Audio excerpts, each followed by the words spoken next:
이 장면 보니까 뭔가 좀 이상하죠? 이거 합성인가요?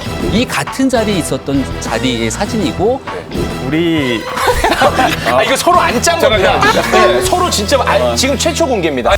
서울의 미래 박영선 시장이냐? 제 모든 것을 갖춰서 승리를 가져오겠습니다.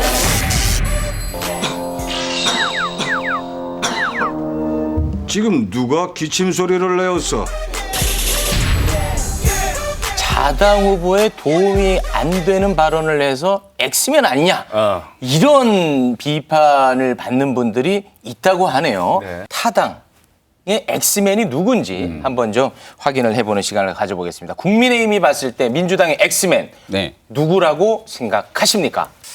또 조국이에요? 조국 전 장관의 주특기가 SNS. 박원순 전 서울시장에 관련된 SNS 글을 올리는가 하면 임종석 전 실장이 지금 민주당의 엑스맨 아니냐 이렇게 불리우고 있는데 그 올린 글에 공감 비공감 표시를 했던 모습들까지 드러납니다. 근데 이렇게 조국 전 장관이 계속 수면 위로 올라오게 되면 이제 조국 전 장관의 딸에 관한 입학 취소까지 뉴스의 도마가 되고 있거든요.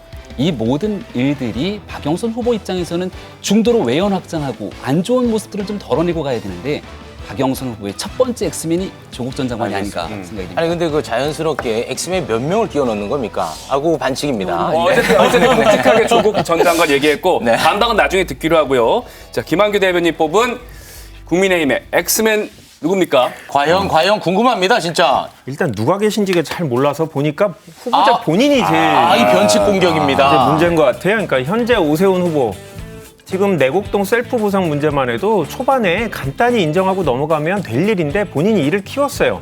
뭐 처가 재산이다, 부인 재산인데 주택국장이 전결했다라고 하면서 또 작년에 한 의원 대상으로 설명회에서는 부동산 정책의 키맨은 시장이다.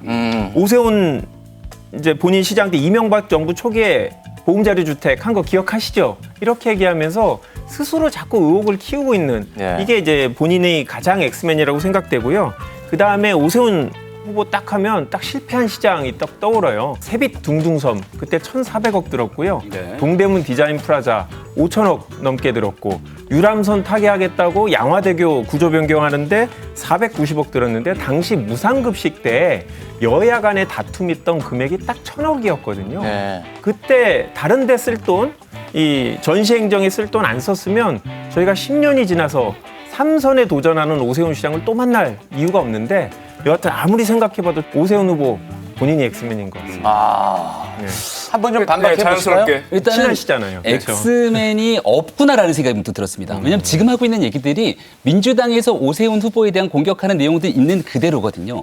근데 오세훈 후보가 사실 지금 있는 과정 속에서 굉장히 토론에서도 매끄럽게 얘기를 하고 내곡동에 관련된 문제 속에서도 보다 명쾌하게 해명하면서 나왔던 부분들이 있는데 여기에 대해서 민주당은 계속 말꼬리를 잡는 방식으로 공격을 하게 됩니다. 네. 지금 부동산 정책을 비롯해서 국민들이 궁금해하고 박영선 후보가 서울시장이 되면 어떤 정책을 펼칠까에 대한 내용들이 이 뉴스 하나 회자가 잘 안 되는 겁니다. 그러니까 제가 봤을 때는 현재 오세훈에 너무 집중하면서 다가갔음에도 불구하고 민심의 변화를 이끌어내지 못했다면 지금쯤 전략을 좀 바꿔야 될 때가 아닌가라는 조언을 해드리고 싶습니다. 네, 여유 있습니다. 조언까지 합니다. 네. 자연스럽게 또 반박 들어가겠습니다. 네, 후보자의 검증은 반드시 필요한 거고요.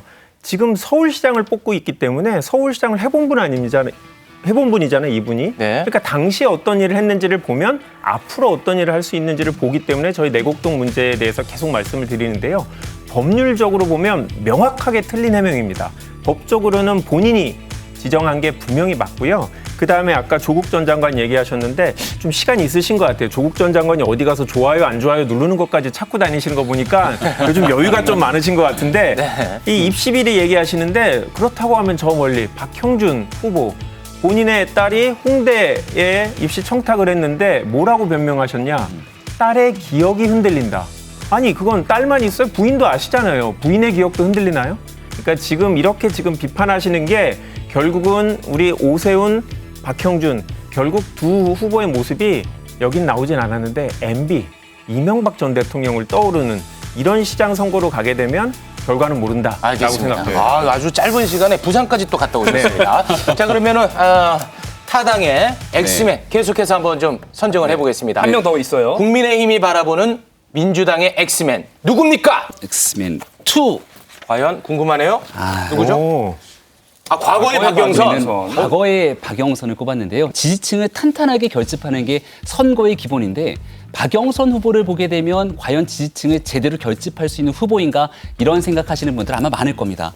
이 장면 보니까 뭔가 좀 이상하죠? 이거 합성인가요? 이 같은 자리에 있었던 자리의 사진이고 과거 박영선 후보가 의원이던 시절에 전광훈 목사와 함께 있었던 자리고 전광훈 목사가 이분 당대표 시켜야겠다라는 얘기까지 했던 근데 나왔던 얘기의 메시지의 핵심은 성소수자 문제에 대해서 지금 더불어민주당과 박영선 후보가 하고 있는 내용들과 정반대 얘기를 끄집어내고 있다는 예를 거죠. 들면요? 성소수자 문제에 대해서 차별금지법에 대해서 이 당시 박영선 후보는 강력한 반대 입장을 피력합니다. 근데 얼마 전에 우리가 안철수 후보, 금태섭 후보의 토론 과정에서도 퀴어 축제를 둘러싸고 많은 논란들이 됐던 것을 본 적이 있는데 네. 더불어민주당과 진보정당 입장에서 주장하고 있는 성소수자에 대한 입장과 박영선 후보가 과거 냈던 입장들이 상당히 다르죠. 게다가 지금 현재 국민의힘이나 보수정당을 향해서 자꾸 오른쪽으로 몰아세우려고 하는 네거티브 공격을 하고 있는데 전광훈 목사와 같이 얘기하면서 이분을 당대표로 이런 얘기를 했던 모습들이 계속 드러나니까 이거 진보 지지층들을 든든하게 결집하는 데 큰 어려움이 있는 엑스맨이 과거의 박영선 후보가 아니냐. 큰 공격이 들어왔네요. 이런 것도 어떻게 또 찾아냈을까? 와, 대단합니다.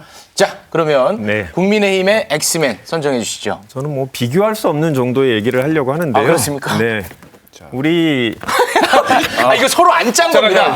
네, 서로 진짜 지금 최초 공개입니다. 아니 지금 전광훈 목사는 두 분에 신기해. 다 들어가 있어요. 예. 이거는 합성도 아니고 그대로예요. 바로 그대로? 옆에 서 있는 거고. 이것도 합성 아니고 아니, 일단 같은 마이크예요. 같은 마이크 요거는 보시면 편집이 들어가 있습니다. 편집이 들어간 거죠. 2019년 제가 지난번 방송 때 제가 오세훈 후보가 강경 보수인 걸 모른 거에 대해서 대국민 사과를 한 적이 있어요. 그래서 정말 죄송스러운 마음에 연구를 열심히 했습니다. 봤더니 2009년 10월 13일 광화문에서 열린 문재인 탄핵 국민대회에서 오세훈 후보가 태극기를 들고 현장에 참석을 했습니다. 그러면서 당시에 전광훈 목사가 주최한 행사인데 이재호, 김문수, 김진태 전 의원이 있었고요. 이 자리에서 이 오세훈 후보가 한 발언을 제가 또 바꾸게 되면 또 문제가 생기니까 정확하게 하면 예. 독재자 문재인을 헌정유린의 제목으로 파면한다. 정신 나간 문재인 당신을 파면한다. 당장 물러나라.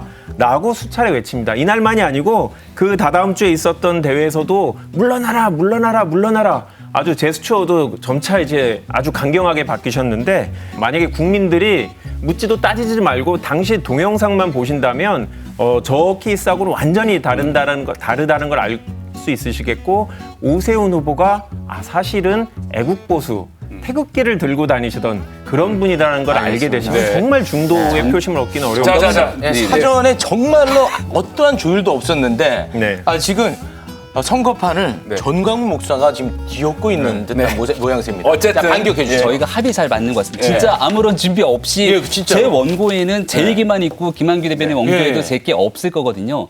근데 이 내용을 바라보니까 조금 전에 얘기했던 것과 달리 전광훈 목사가 아마 저 자리에서 오세훈을 당대표로 이런 얘기는 아마 하지 않았을 겁니다. 그리고 10월 3일 개천절 집회 다들 기억하실 건데 조국 전 장관 이슈 때문에 대학가에 가면 청년들이 나와서 촛불을 들고 있고 숱한 국민들이 목소리를 외쳐가면서 문재인 정부의 조국 전 장관에 대한 인사와 당시 조국 전 장관으로 드러났던 많은 문제들 때문에 성토하는 국민들이 쏟아져 나왔던 거 다 기억하실 겁니다. 근데 그 자리에 모여 나왔던 많은 사람들을 대상으로 그보다 이렇게 몰아세울 수 있는 것이냐라는 얘기를 드릴 수밖에 없고요. 대통령은 국민들부터 선출된 권력이지만 누구든지 대통령의 잘못에 대해서는 비판할 수 있는 자유가 있습니다. 여기에 대해서 당시 오세훈 후보의 발언 중에 아주 몇 개의 키워드 중에서 조금 자극적인 부분들을 얘기한 적이 있지만 전체 맥락을 들어보면 문재인 대통령이 국민들이 그토록 외치고 있었던 목소리에 귀를 기울이지 않았고 국민 앞에 약속했던 퇴근길에 소주 한잔 한다는 대통령, 야당과도 만나서 허심탄회 없이 얘기하겠다는 모습을 지키지 않았기 때문에 이런 장면들이 있었다 말씀드립니다. 제가 당시 이 영상을 4번 돌려봤습니다. 이런 발언 자체가 거의 대부분을 차지했고요. 파면하라, 물러나라가 10번 이상 이렇게 들어가는데요. 저 토론회는 어떤 토론회인지 아십니까? 그럼요. 네. 국회에서 한 3당 대표 초청 기도회입니다. 그러니까 국회에서 여야 국회의원들 다 모아놓고 전광훈 목사가 세 분한테 다 덕담을 했던 자리인데요. 그 자리하고 전혀 다른데 지금 오세훈 후보 본인에 대한 보수적인 이미지, 강경 보수 이미지가 걱정이 됐는지 우리 이제 김병민 부위원장님을 포함해서 배현진, 이준석 이런 분으로 유세 지원단을 만드셨더라고요. 그래서 매일 이렇게 데리고 다니신다고 하는데 제가 봤을 때 그렇다고 해서 강경 보수 이미지는 희석되지 않겠습니다만 그래도 한번 노력해 보십시오. 파이팅. 알겠습니다. 네. 저희 오늘도 준비한 시간이 좀 짧아서 맛보기로 이 정도 들어봤고요. 이제 본격적인 선거운동 내일부터 시작되니까 또 모시고 자세한 또 이야기 나눠보도록 하겠습니다. 늦은 시간 함께해 주신 두 분 고맙습니다. Stay